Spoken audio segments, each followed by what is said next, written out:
E na aula de hoje, a gente vai ver, dentre os assuntos novos, três assuntos bastante importantes, bastante interessantes, tá? Como eu já disse, o merge sort é o algoritmo que a gente vai ver, o algoritmo central. Só que vai ser muito legal isso porque o merge sort é um algoritmo importante, famoso, clássico da computação e que ainda é relevante até hoje. Dependendo da situação, você pode querer usar outros algoritmos de ordenação. Para dar um exemplo dos algoritmos n log n, o heap sort é o menos queridinho da galera. Ele não costuma ser o melhor pela constante. Ele tem um comportamento n log n, mas quando você faz comparações, normalmente ele perde por uma constante. Tá? Então ele termina um pouquinho depois. Ele não costuma ser escolhido, mas ele tem um diferencial. Justamente, ele não usa memória auxiliar. Então, num ambiente que eu preciso de uma ordenação e eu não tenho a memória, uma restrição rígida, ele pode ser bem interessante. Tem um outro algoritmo que a gente vai ver na próxima aula que costuma ganhar na prática do merge sort. Então, por isso que o merge sort não é usado sempre. Mas ele tem alguns poréns também. Isso eu vou deixar no ar, assim. Na próxima aula a gente fala dele. Mas, dito isso, o merge sort ainda está lá no top 2, normalmente, de escolhas. Né? Top 3 se entrasse a questão da memória com o heap, mas normalmente ele é dos dois melhores algoritmos para se escolher para ordenação. Mas não bastasse ele ser um algoritmo relevante, importante ali, para projetar ele, a gente vai usar divisão e conquista, que é uma técnica de projeto de algoritmos bastante famosa e bastante importante, usada em um monte de problemas diferentes, um monte de algoritmos diferentes para obter algoritmos mais eficientes e não triviais. Isso é bem interessante, tá? Porque notem que não que esses três caras aqui sejam estúpidos, não é isso. Mas todos eles têm ideias mais ou menos intuitivas e parece que com as ideias intuitivas que a gente usa no dia a dia quando vai ordenar, né, a gente não conseguia vencer a barreira do n quadrado. Tá? E o merge sort, ao usar divisão e conquista, vai atacar o problema por outro ângulo e vai conseguir algoritmos melhores. Além disso, para analisar a eficiência do merge sort, como ele vai ser um algoritmo recursivo, que usa divisão e conquista e tal, é bem complicadinho. E a gente vai ser apresentado, então, a árvore aqui de recursão, que é uma técnica de análise de eficiência de algoritmos recursivos. Então, fazendo aquela relação lá entre saber projetar o algoritmo e saber analisar para ver quão bom ele fica e tal, a gente também vai aproveitar a oportunidade para conhecer uma técnica de análise importante. Tá legal, então, esses são os pontos centrais que a gente vai tratar. Começando aqui com a receita de bolo da divisão e conquista, nós temos os três passos aqui, apesar do nome só ter duas palavrinhas, são três passos: dividir, conquistar e combinar. Dividir é quando a gente quebra o problema ali, o problema é dividido em subproblemas menores, importante isso, do mesmo tipo. Tá? Por isso já vai ter uma ideia recursiva ali próxima, né? Porque, lembra, a ideia geral da recursão é como que eu resolvo o meu problema a partir da solução de problemas menores do mesmo tipo. Na divisão e conquista, eu vou realmente pensar assim, olha, não quero só que o problema seja menor, eu quero dividir o problema, quebrar ele ao meio ou em mais partes, e daí resolver recursivamente cada parte. Então a divisão é a primeira parte dessa brincadeira. A conquista é a parte recursiva, tá? Então os subproblemas vão ser resolvidos recursivamente, os subproblemas menores. Lembrando que, assim como todo laço tem que ter um critério de parada, todo algoritmo recursivo tem que ter um caso base, senão ele não para. Né? Então, eu vou quebrar problemas que têm um tamanho que mereça ser quebrado. Quando fica pequeno, fica trivial. Então, eu tenho que lembrar que os subproblemas pequenos são caso base. Isso aqui é sempre importante. E uma vez que eu tenho a solução dos subproblemas, a questão que se põe é, tá bom, legal, agora eu consegui recursivamente ordenar, por exemplo, no nosso caso, vetores menores ali. Como que eu vou usar isso para obter a solução do problema original? Tá? Então, a fase de combinar é quando você usa as soluções dos subproblemas que você tem para conseguir uma solução do problema original. Tá? E a esperança é que, de posse das soluções dos problemas menores, fique mais fácil obter a solução do problema original. Né? Se não fica mais fácil, para que eu tive esse trabalho de calculá-los? Né? Bem, isso é a receita de bolo, eu sei que fica abstrato, tá? Eu só estou apresentando ela a princípio para a gente manter ali no fundo da mente, dividir, conquistar recursivamente, combinar. Vamos para a ideia do merge sort que aplica isso. Então, a divisão aqui no caso do merge sort, dividir o vetor a ser ordenado em dois subvetores.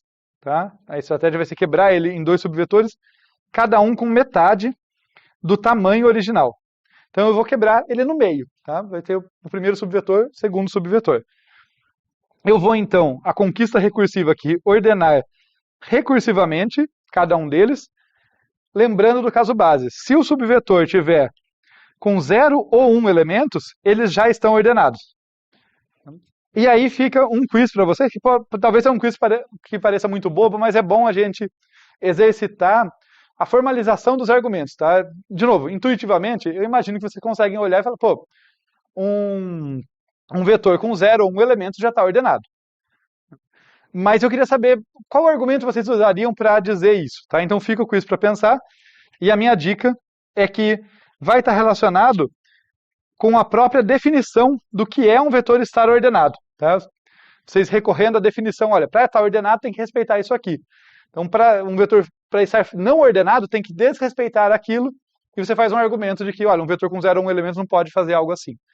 Tá? Então, tentem formalizar, porque é bom. A intuição é muito legal, só que a intuição às vezes nos trai. Então é bom exercitar, conseguir colocar um argumento objetivo para uma intuição que a gente tem. Se a gente consegue o argumento, a gente valida a intuição. Se a gente não consegue, fica aquela desconfiança. Talvez aquela coisa que parecia óbvia tem alguma nuance, ela não vale em algum caso, tem alguma coisa ali que eu não estava observando. Por fim, legal. Fiz a divisão dos vetores, conquistei recursivamente, tenho agora dois subvetores ordenados na minha mão. Vou fazer a combinação deles, que é justamente o que dá nome ao algoritmo. A intercalação ali, ou merge. Tá? Em que eu vou combinar, vou usar aquelas duas soluções para obter um vetor original todo ordenado. Vamos mostrar agora, então, com um exemplo, seguindo a nossa rotina, né? Sempre que eu posso eu insiro um exemplo para vocês. Então, a gente tem aqui um vetorzinho, eu acho que é o mesmo que eu ordenei lá a um modo arbitrário no início. A gente tem esse vetor, então eu vou dividir em dois subvetores. Então, a minha ideia aqui vai ser dividir exatamente ao meio, tá? Então vai ter um primeiro subvetor à esquerda desse ponto, o outro à direita. E importante, aqui a gente está tratando com a ideia, tá? Vocês vão ver depois na hora de implementar que por uma questão de eficiência e comodidade, eu não vou me dar o trabalho necessariamente, tem mais jeito de fazer, mas eu não vou me dar o trabalho de copiar a galera do primeiro subvetor para outro lugar ou do segundo para outro. Isso é uma divisão lógica usando um índice. Até aqui tem um vetor, depois é o primeiro subvetor, depois é o segundo. Mas o importante é, nesse primeiro momento, pegar a ideia. Então, a ideia é que agora eu tenho o primeiro subvetor aqui com 77, 55, 11 e 44. Note que eu não mexi na ordem, eu só estou dividindo mesmo, nesse ponto. É uma divisão bem simples, a do merge sort, nem sempre é assim, varia de algoritmo para algoritmo, mas nesse caso é realmente acha o meio, quebra lá. Conquistar recursivamente, isso quer dizer fazer chamada recursiva, tá? Tanto que aqui vai ser meio anticlimático, porque eu só vou falar, olha, fiz a chamada recursiva e voltou ordenado para mim. Então, nós vamos acreditar, né, porque a recursão tem essa parte, né, que as coisas foram feitas e ele volta para cá, olha, 11, 44, 55, 77. O segundo subvetor também ordenado. Ele vai ter aqui o 22, o 33, 66 e 88. E por fim, a nossa estrela, né, tá até no nome, a combinação, aqui o merge. O que eu vou fazer nessa parte? Deixa eu colocar o vetorzinho aqui e a gente vai fazer, sem um algoritmo super bem definido, mas a gente vai começar a pegar a intuição de por que é mais fácil obter a solução do problema original, uma vez que os dois aqui estão ordenados. Por exemplo, olhando para cá, eu já consigo ver rapidamente qual que é o menor elemento, porque se os dois são ordenados, eu só preciso olhar para o começo dos dois, né?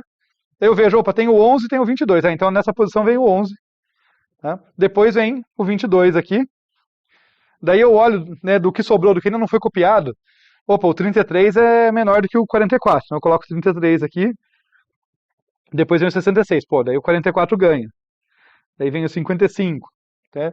Nesse ponto, só para um snapshot, eu estou aqui, é assim, olha, eu já copiei essa galera aqui, já copiei essa galera aqui, né? Faltam aqueles, então a gente intuitivamente ali, eu vou sempre olhando quem é o menor de um ou do outro e vou copiando. Fiquem tranquilos que a gente vai olhar para isso com mais detalhes. Tá passando essa primeira vez bem por cima, porque a gente vai dar atenção para ele depois, então por isso que eu estou tranquilo.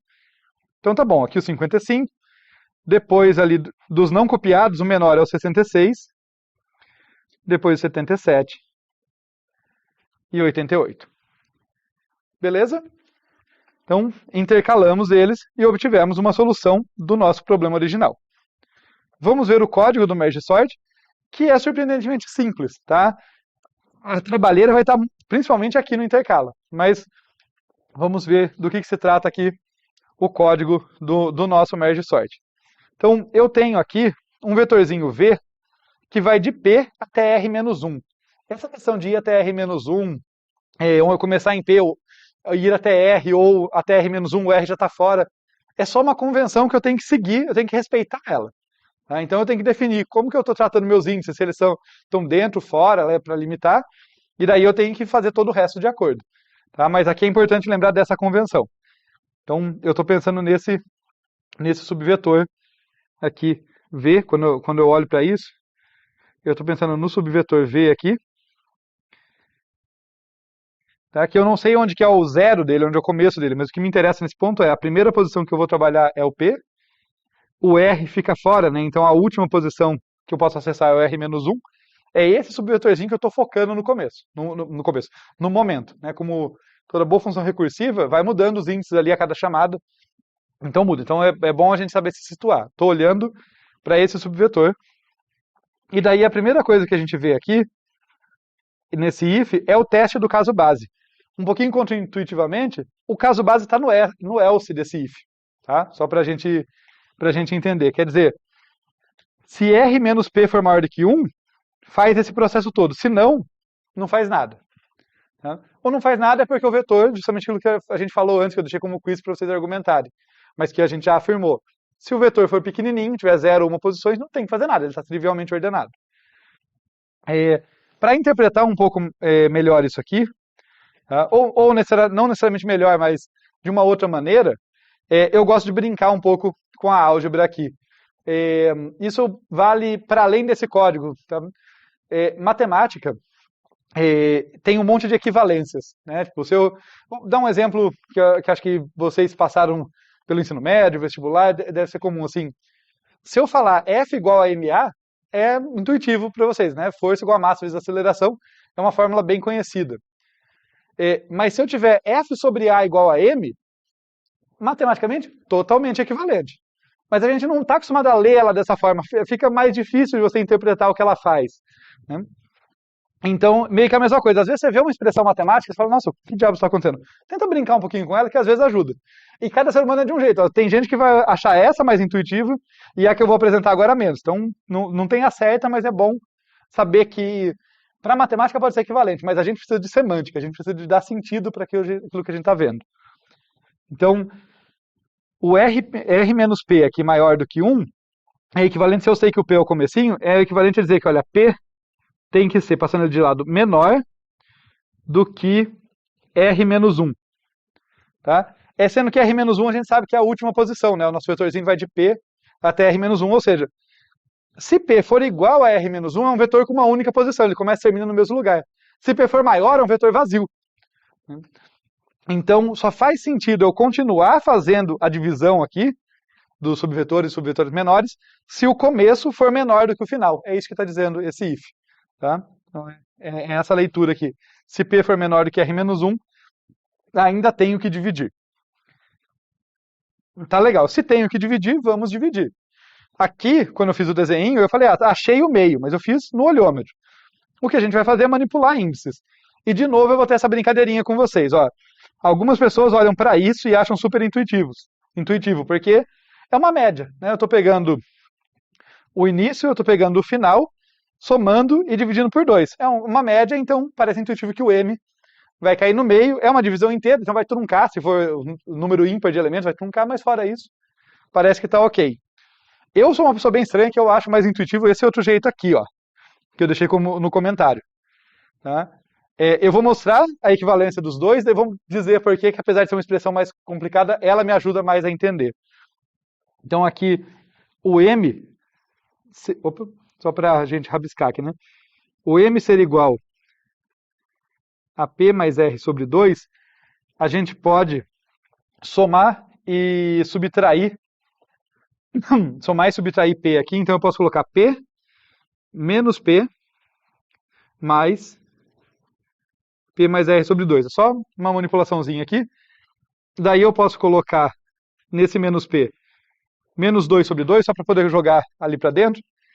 E o que eu vou ficar é P mais... Deixa eu fazer um passo a mais para ficar mais intuitivo. Daí eu vou ficar com P mais R menos 2P. Né? Tudo isso estava sobre 2. E o que vai acontecer? P corta com aquilo ali. E eu vou ter que M é igual a P mais R menos P sobre 2. Se vocês estiverem se perguntando por que diabos eu acho isso mais intuitivo, direito de vocês. Eu consigo entender a dúvida. Mas o jeito que eu interpreto isso é o M ele vai ser um deslocamento igual ao tamanho do subvetor, igual a metade do tamanho do subvetor, a partir de P. Tá? Então, em vez de simplesmente pensar como uma média, para mim, eu visualizo melhor falando assim, olha, R menos P é o tamanho, é a diferença entre o final e o começo, então R menos P é o tamanho do subvetor. Divide por 2 é metade do tamanho. Só que eu não vou começar a contar do zero, eu começo a contar do P, porque é onde ele começa. Então é P mais metade do tamanho dele. Tá? De novo, não tem certo e errado, é só que é importante a gente olhar para o código, para as continhas e tudo mais, e entender elas, tá? Né? E olhar por vários ângulos, ao invés de simplesmente aceitar como se fosse a única implementação possível. Não é. O merge sort tem uma ideia ali, ela pode ser implementada com várias nuances que a gente pode trabalhar. Mas dito isso, né, feito esse detour, essa etapa aqui então, envolveu a gente achar o meio, né, uma parte muito importante da divisão. Então, basicamente, a gente sabe onde dividir. Né? Então, agora eu tenho o M aqui, e eu vou ter o primeiro subvetor antes do M e o segundo do M para frente. Tá? E é isso que a gente tem aqui, olha. Eu vou estar chamando aqui a conquista recursiva. Esse cara é o primeiro subvetor, é a chamada recursiva para o primeiro subvetor, ou subproblema, o que vocês preferirem, né? E esse aqui para o segundo subproblema. Tá? Notem que aquilo que eu falei, é importante a gente ser fiel à nossa definição. Quando eu defini aqui, olha, eu tinha P e R e eu falei, isso aqui corresponde ao subvetor que vai de P até R menos 1. Então, quando eu passo P e M aqui, eu estou indo no primeiro subvetor, vou até usar outras cores, ó. Eu estou indo de P até M menos 1. E esses são os meus limites. No de baixo, deixa eu pegar um laranjinha aqui, mais claro. Eu vou de M até R, na verdade, seguindo a minha convenção, eu estou indo de M, a posição M, até R menos 1. Tá? Então, esses aí são o meu primeiro e o meu segundo subproblema. Conquistei recursivamente cada um deles, então fiz a chamada recursiva. Quando eu chego nesse ponto do código, eu acredito que eu tenho dois vetores ordenados, resta intercalar. E é isso que o intercala faz. Notem que, como eu falei, eu não estou quebrando, né, em vetores, eu não estou quebrando na memória, eu estou quebrando logicamente. Tá? E é a mesma coisa aqui, olha, com apenas 3 índices, eu consigo representar meus dois subvetores que vão ter que ser intercalados. Porque eu interpreto que o primeiro vai até M menos 1, então basta ter o M aqui, eu já sei onde termina um, onde começa o outro. O primeiro vai de P até M menos 1, o segundo vai de M até R. Tudo bem? Então daí essa intercalação aqui vai intercalar os dois, até para deixar mais intuitivo, acho que eu posso até fazer assim. Usar a cor de novo, né? Isso aqui corresponde ao primeiro subvetor. E esses dois índices me dizem onde está o segundo subvetor. Tá legal? Essa é a ideia. Agora, o intercala não é trivial, a gente vai abrir essa caixa preta, ver como que ela funciona. Mas a questão central aqui é como fazer a intercalação, né, o nosso merge, com eficiência linear. Porque algoritmos recursivos dão um nó na nossa cabeça, mas notem que, para além do trabalho recursivo, que a gente vai ter que analisar com a árvore de recursão lá no final e tal, para cada chamada do merge, com um certo vetor, imagina a chamada inicial, que eu tenho um vetor de tamanho n passando. Os limites são 0 e n. né, ele vai de 0 até n-1, eu vou ter uma chamada aqui que vai tratar esse vetor inteiro. Então, se esse cara for quadrático, por exemplo, não há o que eu faça aqui na chamada recursiva que vai me salvar de ter um algoritmo que gasta pelo menos tempo quadrático. Então, a nossa esperança, no fundo aqui, ela reside no seguinte: ter dois subvetores ordenados deve facilitar minha vida para obter a combinação dos dois ordenados. Se eu não conseguir fazer isso mais fácil do que ordenar um vetor do zero, não ganhei nada. A esperança minha é que eu consiga ganhar alguma coisa, tá? Então, tipo, se o intercala tivesse esse tempo aqui, da ordem de n quadrado, já era. Felizmente, a gente vai ver que não é o caso. A gente vai conseguir explorar o fato de que os subvetores estão ordenados para obter um algoritmo mais eficiente. Pode falar. Ah. Uma questão que eu não entendendo é a ordenação em si, ela vai ser feita na própria intercalação? Isso. Essa parte é confusa mesmo, porque ela envolve múltiplas chamadas recursivas. Isso, imagina que você foi quebrando, quebrando, quebrando, lá embaixo, a gente até fala que o merge sort ordena de baixo para cima, porque como ele começa quebrando, então no início ele quebra, quebra, quebra, quebra, as chamadas recursivas vão quebrando os vetores, eventualmente você chega, como você falou, tipo, imagina, eu tinha aqui um vetorzinho com 4, quebrou aqui, eu tenho 2 com 2, quebrou aqui, caso base, então trivialmente ordenados. Na volta da chamada recursiva, quando minha chamada recursiva vai voltar, ocorre a intercalação. Então imagina que aqui era o 2 e aqui era o 1, eles voltam trocando a posição. O intercala que fez isso para mim, tá? É na volta, isso aqui não é que na descida não, isso aqui é na volta que trocou a posição. E daí de modo semelhante, imagina que daí aqui já estava ordenado, sei lá, que tem o -1 e o 7, né? Na volta, né? Eles voltaram ordenados ali, podia estar 7 menos 1, mas na volta da recursão eles foram ordenados corretamente. Quando eu vou voltar para o nível de cima, de novo, eu faço intercala e fico aqui com -1, 1, 2 e 7, por exemplo. Então são a combinação de vários intercalas que vai me dar a ordenação no fim das contas. Só que é confuso olhar o todo, né? Então, às vezes, vale a pena a gente abrir para olhar aqui, às vezes é olhar o localmente, olhar recursivamente, o raciocínio recursivo. Olha, supõe que esses dois caras aqui, supõe que a recursão fez o que me prometia, né? Então eu passei isso, ela me devolveu isso. Eu passei isso, ela me devolveu isso. E daí o intercala faz mais uma etapa. Né? Pega esses dois caras aqui e devolve o vetor ordenado com aqueles quadros. Mas é isso a toda etapa. Né? O algoritmo recursivo vai fazer isso a todo nível ali das chamadas recursivas. Tranquilo. Recursão é um negócio que dá nó na cabeça mesmo. Mas vamos focar no intercala. Agora a gente vai voltar a falar do merge sort, até porque a gente vai analisar ele depois, né? A eficiência como um todo. Mas vamos ver como que o intercala funciona. Né? Ou pelo menos uma maneira, tá? Tem mais de uma, mas vamos ver essa primeira maneira aqui. Então, essa primeira versão do intercala, deixa eu enfeitar esse meu desenho base aqui. Então eu tenho aqui um vetor V, tá?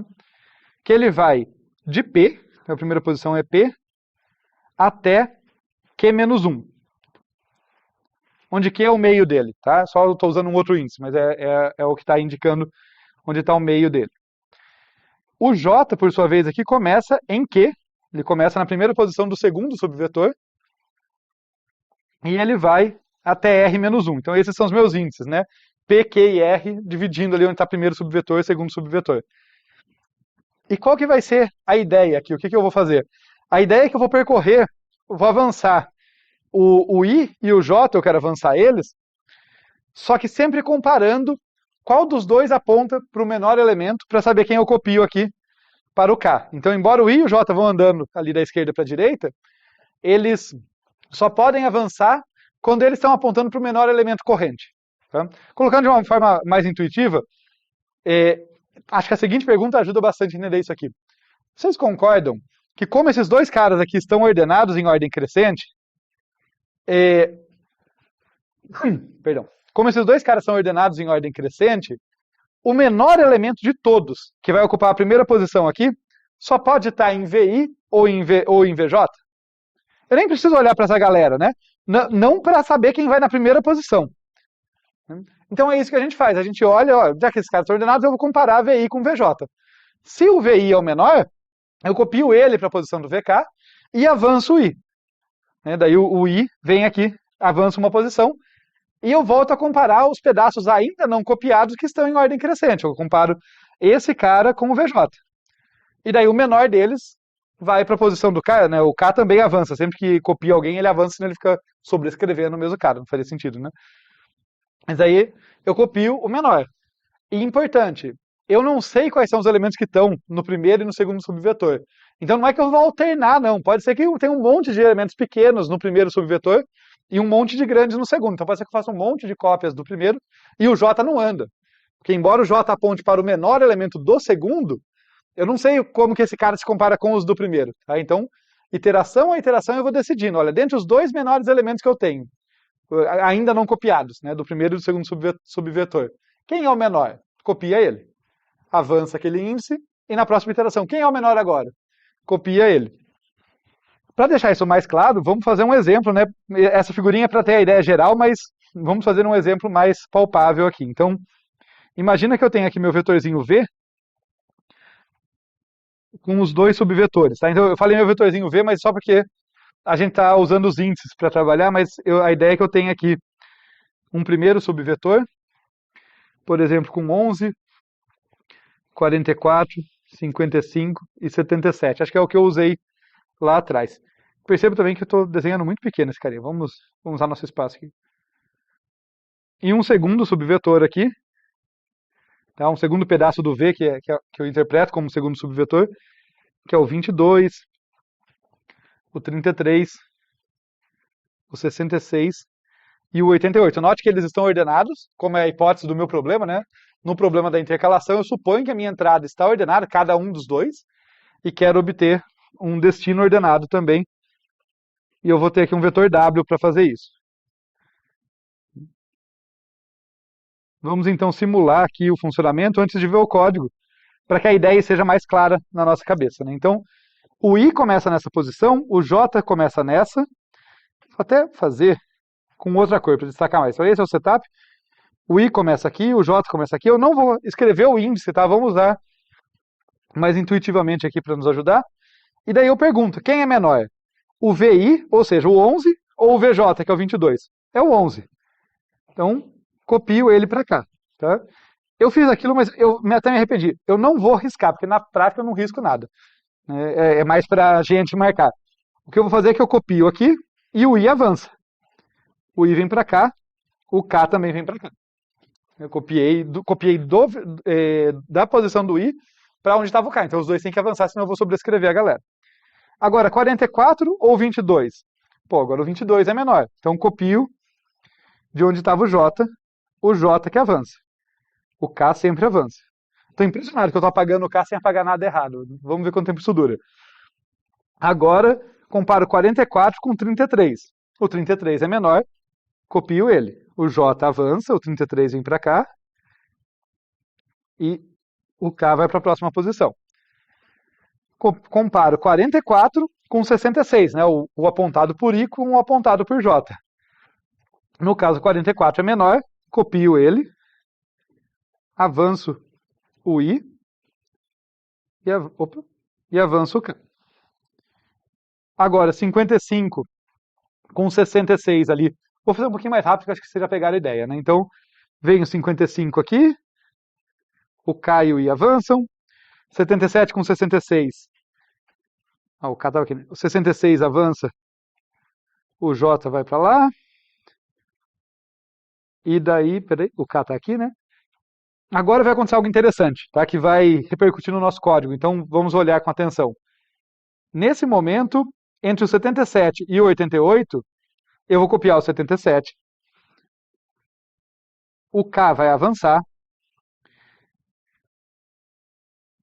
E o I também vai avançar. Só que como os meus dois subvetores só tem uma divisão lógica, nesse momento o I está aqui, né? Ele pulou da última posição do primeiro subvetor, de Q-1 para Q. E nesse momento tá bobagem. Se eu comparar 22 com 88, eu vou querer copiar o 22, dá bobagem. Notem que, logicamente, eu estou comparando elementos do primeiro subvetor com o do segundo. É um detalhe de implementação que esses dois subvetores estão concatenados, por uma questão de eficiência aqui na hora de dividir só com o índice, e eu vou ter que tomar esse cuidado, tratar esse cuidado, tá? Basicamente, quando acaba um dos subvetores, eu paro de fazer comparação, eu tenho que detectar isso, e daí copiar do que sobrou, tá? Que seria aqui, eu teria que perceber, opa, esse i está fora, então já não faz mais sentido, o primeiro subvetor acabou, copia todo mundo que sobrou do segundo, nesse caso só sobrou o 88, copio ele para cá. Tá? Então, deu para pegar a ideia e também um detalhezinho técnico ali que a gente tem que tomar cuidado, né? Vamos seguir aqui então para ver o código do intercala, que vai supor que o primeiro subvetor vai de P até Q menos 1 e o segundo vai de Q até R menos 1. Tá legal.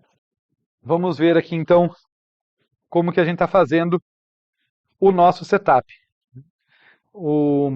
Eu tenho aqui o meu V, ele tem os dois subvetores ali, logicamente, então eu só vou destacar isso aqui. Eu tenho o P aqui, Q menos 1, Q, R menos 1. Vou deixar eles um pouquinho mais distantes, para eu poder enfeitar melhor ali. E daí a gente tem aqui que I recebe P. Então o I começa nessa posição, J recebe Q. J começa nessa posição. K recebe 0. O K vai navegar pelo W. Olha, eu vou precisar de um vetor auxiliar. Porque quando eu estou copiando, eu não posso sobrescrever os caras em V. Então, eu vou ter aqui um malloc, tá, de um vetorzinho auxiliar W. Esse K que recebe 0, ele vai andar nesse carinha aqui. Então, K recebe 0. E esse tan aqui, R menos P, é exatamente o tamanho do meu subvetor. R é uma posição a mais que ele, P está incluso, quando eu faço essa diferença eu tenho exatamente o número de elementos que ele tem, é o meu tamanho, é o que eu uso para o meu malloc. Então, o meu W vai de 0 até R menos P menos 1. Né? Se R menos P é o tamanho, como começa em 0, ele vai até uma posição a menos. Então, tá legal. Esse setup inicial, até aí tá certo. Daí a gente vem no laço. Esqueçam isso aqui por enquanto, a gente já fala disso, tá? As condições. Mas enquanto esse laço estiver rolando, o que eu faço a cada teste? A cada iteração, melhor dizendo. Eu faço um teste. Eu verifico se VI é menor ou igual que VJ, o que a gente estava fazendo lá. Se for, eu copio da posição VI para a posição WK e incremento os dois. E deixa só eu fazer uma expansão aqui por um detalhe de C. Esse código funciona, mas esse código faz mais do que parece, tá? O que esse código aqui está fazendo é WK recebe VI, K recebe K mais 1 e I recebe I mais 1. Acho que vocês já sabiam disso, mas tem uma sutileza, tá? Isso só funciona porque eu coloquei K++, I++. Tá? Esses operadores de incremento em C, eles fazem exatamente isso que eu descrevi. Eles primeiro vão resolver o valor da variável que vai ser afetada, então eu vou calcular WK antes de fazer o incremento. E depois eu incremento. Tá? Eu vou calcular VI ali com o I antes de incrementar, e depois eu incremento. Se eu colocasse mais I, dava errado, porque eu incrementava primeiro. Tá? Então, não sei se vocês sabiam disso, mas tem diferença entre mais K e K++. Tomem cuidado com isso, porque é uma fonte de erro. Às vezes a gente usa um, usa outro, tem lugar que não faz diferença. Mas como aqui eu estou usando o valor do K, se eu incremento antes ou depois, dá bobagem. Então, isso aqui é exatamente isso. Tá? Se eu colocar mais K, dá errado. O de baixo é a mesma coisa, tá? Não vou expandir ele, é a mesma ideia. Mas o importante aqui é, copiei quem estava em VI para WK, incrementei os dois índices de onde eu já copiei. Né? No outro aqui, copiei de VJ para WK e incremento os dois. No else, é essa condição aqui que está valendo. Né? O else é quando o VJ que é menor do que o VI, né? Já que não passou no if. Então, é aquela lógica que a gente estava usando. Só que, como eu já chamei a atenção para vocês, não posso usar como critério de parada o K chegar no fim do vetor. Porque antes do K chegar no fim do vetor, um dos dois subvetores vai acabar e vai dar bobagem. Porque eu vou começar a fazer comparações erradas. Então o meu teste aqui é, eu continuo enquanto o I está no primeiro subvetor, I menor do que Q quer dizer ele ainda está na região válida, de índices válidos, e J menor do que R quer dizer o J está no segundo subvetor. Então eu continuo enquanto as duas condições estão valendo. Quando eu saio daqui, quer dizer que uma delas parou de valer. Que em cada iteração eu aumento ou o I ou o J, então um dos dois terminou. Um dos dois vetores acabou. E daí eu vou copiar quem sobrou. Tá?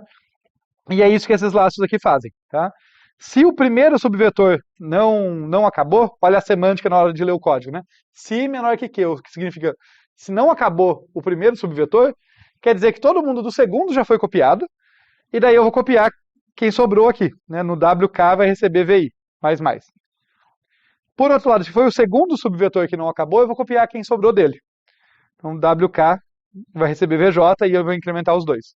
Tá? Então, esses dois laços depois aqui estão copiando quem sobrou. Tá legal? Vai ter um quiz na sequência sobre isso, sobre um detalhe disso, mas a gente já chega lá.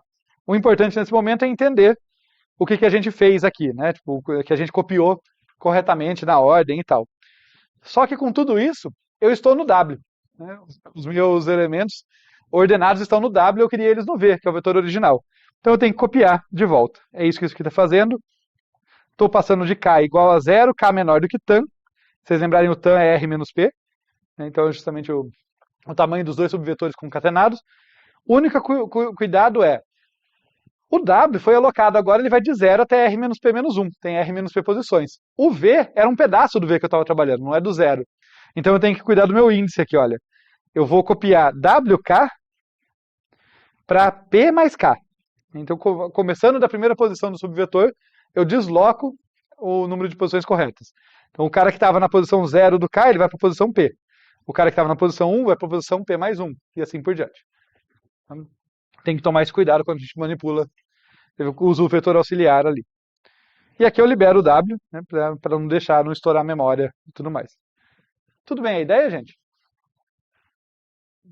Vamos ver aqui, então, rapidinho, alguma coisa sobre os invariantes. Eu não vou provar, não vou fazer nada mais pesado assim, de análise nesse caso, mas só passar para vocês aqui alguns invariantes desse laço principal, tá? Que é o laço mais interessante. Esses outros são... Todo laço tem seus invariantes para a gente se convencer de que eles são corretos, mas como quem faz o trabalho pesado é esse, vamos falar um pouquinho dele. Então, olha, W0K-1 contém os elementos de VP e menos 1 e VQJ menos 1. Para isso ficar um pouquinho menos boring, o que eu estou querendo dizer é que, vamos supor que eu pego isso aqui e colo aqui embaixo menorzinho, só para a gente fazer um desenho, tá? O que eu estou querendo dizer com isso é que imagina que o I está aqui, num certo momento lá, né? Eles foram avançando. O J já avançou mais, ele está aqui. Ops. Pelo jeito, chegou no meu limite aqui de conseguir apagar as coisas certas. E o K está aqui. O que ele está dizendo é, todo mundo que está nessas posições aqui, antes do K, foi copiado ou do começo do VI ou no começo do segundo subvetor, né? Ou foi copiado ali do VJ. Então, por exemplo, se eu tenho 4 elementos aqui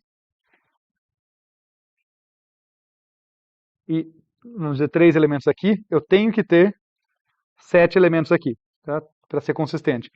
Todos os elementos que estão aqui, isso aqui não são uns não, tá? É só rabiscando. Todo elemento que está aqui tem que ter vindo ou daqui ou daqui. Tá? Os prefixos ali que foram movidos.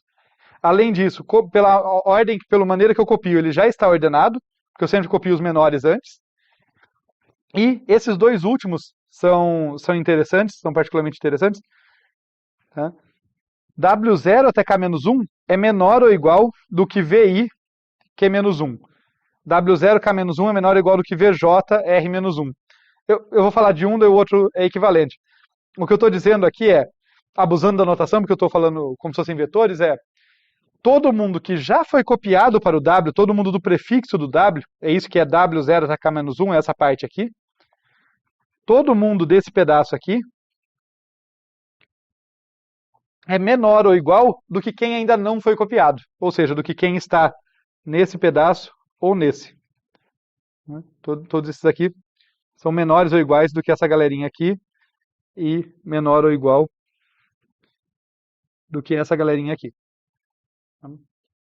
Então são esses os invariantes que a gente mantém para garantir, que o algoritmo mantém para garantir que ele está copiando sempre os caras certos, tá? E está obtendo um vetor ordenado no final. Mas como eu falei, era mais para citar os invariantes ali, para a gente ir acostumando com eles. Não vou fazer análise mais profunda, não.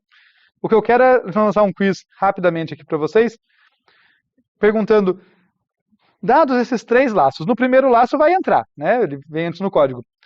Pode acontecer de depois que eu sair desse primeiro laço, eu entrar tanto nesse while quanto nesse? O que vocês acham? Alguém dá um chute? Perdão, não ouvi. Sim. Só em um dos casos. Por quê? Está correto? Qual é o argumento?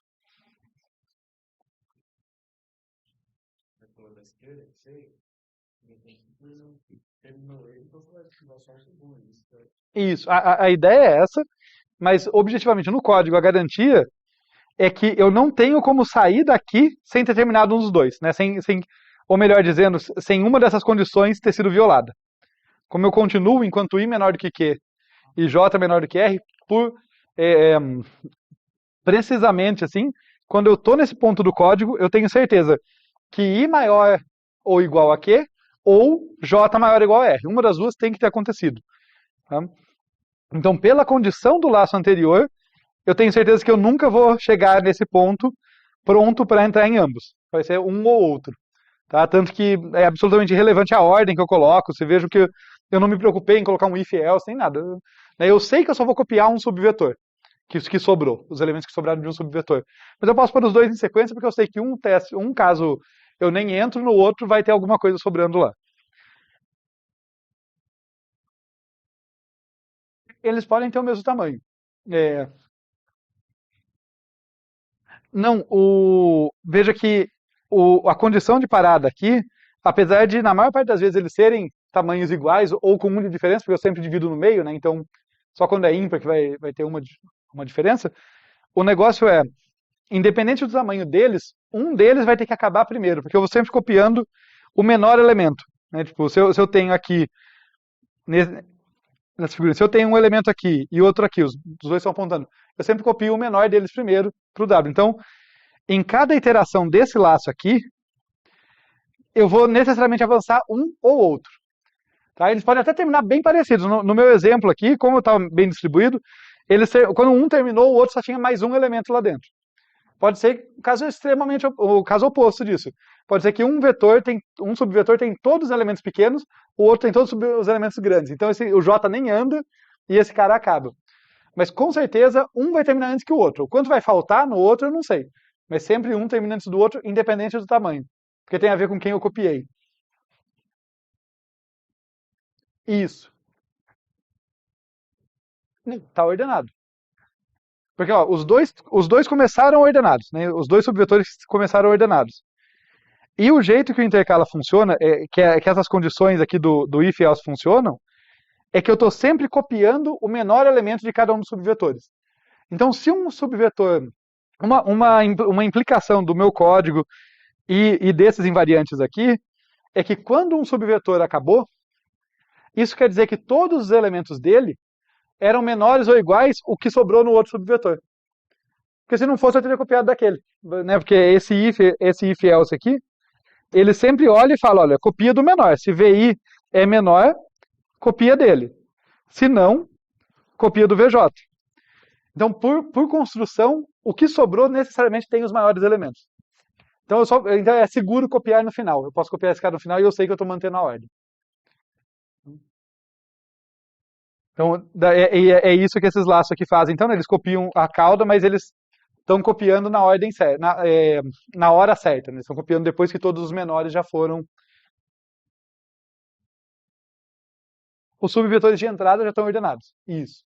No intercalo eu sempre recebo os subvetores ordenados e quero produzir uma concatenação dos dois, um vetor que é a combinação dos dois ordenados. É por isso que eu posso confiar. Eu confio, são as duas coisas, né? Eu confio que a cauda, o que sobrou num subvetor, está ordenado por hipótese, pela entrada mesmo, porque é a entrada do problema. E eu confio que eu estou copiando ele na hora certa porque justamente ele sobrou. Se ele sobrou, todos os menores já vieram antes. Então é seguro jogar ele lá no final. Então, esse quiz aqui é mais para a gente pensar, né, nessas questõezinhas do código ali, né, da garantia do fluxo de código, por onde que ele anda. E só uma observação aqui sobre estabilidade, porque eu não lembro se eu já falei de estabilidade antes com vocês. Como é a nossa primeira aula de ordenação, acredito que não. Vocês estão familiarizados com o conceito de estabilidade? Quando a gente vai falar de analisar algoritmos, o que é propósito geral, assim, é falar de eficiência de tempo e também eficiência de espaço. Às vezes a gente esquece, mas é importante também saber quanta memória adicional usa e coisa assim. Mas a ordenação tem uma característica adicional que é bom a gente saber, que difere alguns algoritmos, que é essa tal de estabilidade. A gente diz que um algoritmo é estável quando elementos que têm o mesmo valor, ainda que sejam distintos, tá? Elementos que têm o mesmo valor se tiver repetição. A gente diz que é estável quando eles não trocam a posição relativa deles. E não é estável quando eles trocam. Então, para dar um exemplo aqui, já que é a primeira vez que a gente trata desses assuntos, deixa eu jogar aqui, vamos fazer um vetorzinho rápido para vocês. Imaginem que eu tenho aqui um vetorzinho, vou fazer ele bem pequeno, tá? Só 4 posições. E vamos dizer que ele tem aqui o 1, não, começa pelo 1 é ruim. Ele tem aqui o 3, o 1, o 2, nessa posiçãozinha aqui também tem um 3. Entre nós aqui, entre os amigos, a gente vai chamar esse aqui de 3A e esse aqui de 3B.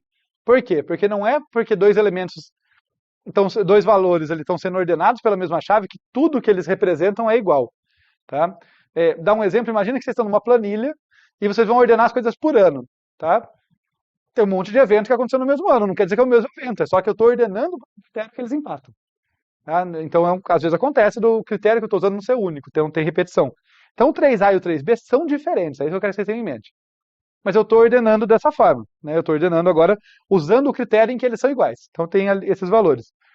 Se eu tiver como resultado da ordenação isso aqui, ó, 1, 2, 3A e 3B, essa ordenação foi estável, porque onde houve empate, foi mantida a ordem relativa da entrada. O 3A aparecia antes e ele continuou aparecendo antes. Mudou de ordem no sentido que agora o 3 estava no começo, o 1 tem que vir antes dele. Mas onde havia empate, não teve inversão. Isso aqui é estável. Agora, por outro lado, se eu tiver isso aqui, 1, 2, 3B e 3A, isso aqui não é estável. Tá? Porque o 3B está antes do 3A.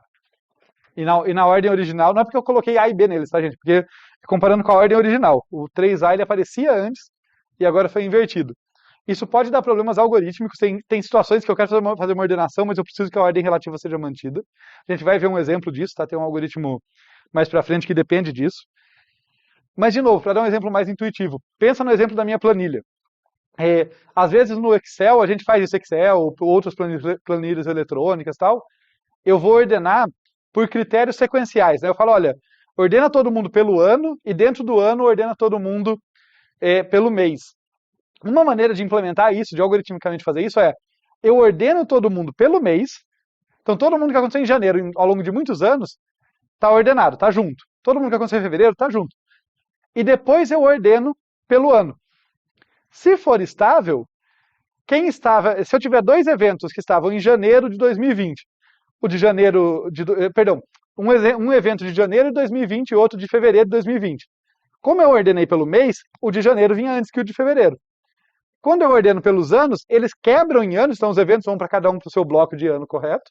2020 vem depois de 2019, antes de 2021, os eventos, corretamente. Só que eu não inverto esses caras. Quem estava em janeiro estava antes, continua antes. Tá? Isso basicamente significa que quando eu tenho estabilidade, ordenações sequenciais vão me dando, vamos dizer, um estado cada vez mais ordenado, ordenado por critérios mais refinados, por exemplo. No caso, refinado que eu quis dizer entre mês e ano, depois podia ser por dia, por exemplo, e coisas assim. Agora, se a ordenação é instável, ao ordenar por ano, eu não tenho a menor ideia do que aconteceu, sabe? O cara que era de janeiro de 2020 estava antes do que de fevereiro de 2020, mas ao ordenar por ano pode ser que eles tenham trocado. A gente não tem essa garantia. Então, a estabilidade dá para contornar isso, tá? Então não é o fim do mundo, não é que um algoritmo que não é estável é absolutamente inútil, não é isso, mas é um critério que pode afetar algumas situações. Então, por isso é uma pergunta que a gente sempre se faz. Quando a gente está falando de ordenação, a gente sempre se pergunta se é estável, não é estável e tal.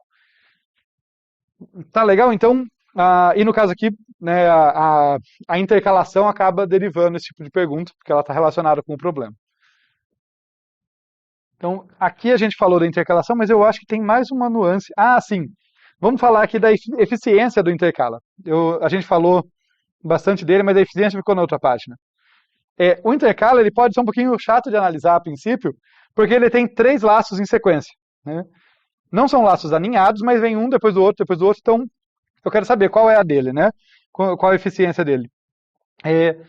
E a eficiência dele vai ser O de R menos P, que é a ordem do tamanho dos subvetores concatenados, né? Mas de onde que eu tirei isso? O jeito que eu gosto de analisar, que eu acho que facilita notem que em todos os laços, tá? Apesar de serem laços diferentes, ou o I ou o J sempre incrementam de 1. Não tem como passar por uma iteração que o fluxo de código não faz o I ou o J incrementar de 1. Note, aqui é o I que incrementa, vou colocar em azulzinho já que é fase de análise de eficiência. Aqui é o J que incrementa, aqui é o I ou aqui é o J. Esse if else, um dos dois vai acontecer no laço principal. Então, ou I ou J incrementam de 1. E o que a gente tem aqui? A gente tem... desculpe. A gente tem que, além do I e do J aumentar de 1 em cada iteração, a gente sabe onde o I começa e onde ele termina. Ó, o I começa em P. Vamos olhar ali o código. Ó. I começa em P. E ele termina quando ele for igual a Q. Quando ele for igual a Q, ele sai desse laço. Quando ele é igual a Q, ele sai desse laço. Então, não tem como ir passar de Q. Então, ele termina em Q. De modo semelhante, J começa em Q e termina, qual que é o critério aqui? Em R. Ó, se ele ficar igual a R, esses laços acabam. Então, J começa em Q e termina em R. Fazendo a continha, então, qual que é o total de iterações? É o total de avanço do I até o limite dele, do J até o limite dele. Então, eu vou ter que, olha, quanto que o I pode ser incrementado no máximo? Q menos P. Tá? Esse primeiro termo aqui é o número de iterações em que o I foi incrementado. A gente já argumentou, né? Em toda iteração, ou I ou J vai ser. Então, esse é o número de iterações do I. Vamos ver o número de iterações do J. Vai ser R, que é onde ele termina, menos Q, que é onde ele começa. Esse é o número máximo de vezes que ele pode ser incrementado. Isso vai dar, só fazendo um passo intermediário muito bobo, mas vai facilitar, tirando os parênteses, a gente vê que o Q corta com o Q, e portanto a gente tem R menos P iterações, né, que é justamente o tamanho. A gente já tinha chamado isso de tamanho porque, de novo, semântica ajuda, né? É o tamanho total, o tamanho dos subvetores concatenados. Então, é linear, que era o que a gente queria. A gente não quer dizer que o meu algoritmo de ordenação é linear, mas pelo menos eu tenho esperança. Né? Se ele faz chamadas recursivas, tudo, mas o passo que ele faz localmente ali é rápido. Ele consegue intercalar com uma única passada nos vetores. Tá legal. Aqui tem um bônus que eu não vou abordar, porque eu quero chegar nas análises do merge sort, mas tem mais de uma maneira de fazer intercalação. É legal, às vezes, ver maneiras complementares de abordar um problema. Aqui tem uma outra maneira aqui, que foi baseada aqui, é uma maneira que, até onde eu sei, foi o Sedgwick que propôs, tá? Que é intercalação com sentinelas. Então fica de curiosidade, se vocês quiserem olhar depois como funciona. Tem vídeo aula sobre isso também. Tem alguns quizzes aqui, para vocês pensarem nela. Então fica como curiosidade / exercício para vocês aprofundarem mais.